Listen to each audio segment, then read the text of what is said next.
हॉरोस्कोपमध्ये total 12 houses असतात आणि प्रत्येक हाऊसमध्ये एक राशी किंवा नंबर लिहिलेला असतो. त्यापैकी जे फर्स्ट हाऊस आहे ते आज आपण बघणार आहोत. फर्स्ट हाऊसमधल्या राशीला किंवा जो नंबर असेल त्याचा एक स्वामी असतो, राशी स्वामी. त्याला आपण लग्नेश असं म्हणतो आणि पहिल्या घराला आपण लग्न म्हणतो.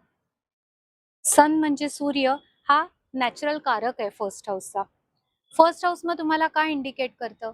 फर्स्ट हाऊस तुम्हाला तुमची physical body, appearance, strength, head, तुमचा इंटेलिजन्स आणि कॉन्फिडन्स या सगळ्या गोष्टी फर्स्ट हाऊसमधून इंडिकेट होतात. जर तुमच्या राशीचा किंवा तिथला असलेला अंक हा 1-8 असेल तर त्याचा राशी स्वामी मंगळ असतो. 2-7 शुक्र, 3-6 मर्क्युरी, 4 मून, 5 सन, 9-12 ज्युपिटर आणि 10-11 चा नंबर असेल तर त्याचा राशी स्वामी हा सॅटर्न असतो. जर तुमचं फर्स्ट हाऊस ॲफ्लिक्टेड असेल किंवा फर्स्ट हाऊसचा लॉर्ड हा ॲफ्लिक्टेड असेल तर सेल्फ कॉन्फिडन्स हा कमी असतो.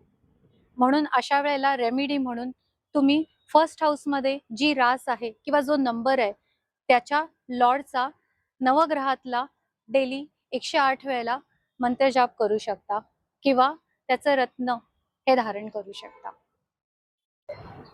हॉरोस्कोपचं सेकंड हाऊस हे काय इंडिकेट करतं? हे वेल्थ, ॲसेट, फॅमिली, स्पीच, डोळे, फेस, व्हॉइस आणि तुमच्या फूड हॅबिट इंडिकेट करतं. ज्युपिटर म्हणजे गुरु हा नॅचरल कारक सेकंड हाऊसचा मानला जातो. जर सेकंड हाऊसमध्ये गुरु आणि शुक्र हे वेल प्लेस असतील तर त्या व्यक्तीकडे लिक्विड कॅश फ्लो हा चांगला असतो. जर तिथे मून असेल तर मून जसा कलेकलेनी वाढतो, कमी होतो, तसा त्याचा व्यक्तीचा लिक्विड कॅश फ्लो हा कधी जास्त असतो, बँक बॅलन्स म्हणजे, आणि कधी कमी असतो. जर तिथे मार्स आणि सॅटर्न प्लेस असतील, या दोघांना आपण मॅलिफिक प्लॅनेट म्हणून कन्सिडर करतो, तर व्यक्तीच्या फूड हॅबिट्स या वेगळ्या असतात. म्हणजे अशा वेळेला व्यक्ती हे तिखट, ऑइली, तेलकट अशा गोष्टी खाणं पसंत करतात आणि त्यावेळेला जास्त कष्ट करून देखील त्या व्यक्तींचा कॅश इनफ्लो हा कमी असतो. हॉरोस्कोपचं थर्ड हाऊस. थर्ड हाऊसला आपण सहजस्थान किंवा उपचय हाऊस म्हणतो. मार्स म्हणजे मंगळ हा त्याचा नॅचरल कारक आहे. थर्ड हाऊसला आपण उपचय हाऊस म्हणतो. याचं कारण म्हणजे थर्ड हाऊसमध्ये कोणताही मॅलिफिक प्लॅनेट असेल, फॉर एक्झाम्पल मार्स, राहू, केतू, सन किंवा सॅटर्न, तर व्यक्ती या ॲम्बिशियस असतात. म्हणजे they will work hard to achieve their goal in life. Third house हे तुमचे सिबलिंग्स, तुमचा confidence, courage, mental strength, communication skill, creativity, throat, ears, arms, fathers date, expenditure on vehicle आणि तुमचे डोमेस्टिक ट्रॅव्हल अशा बऱ्याच गोष्टी इंडिकेट करतात.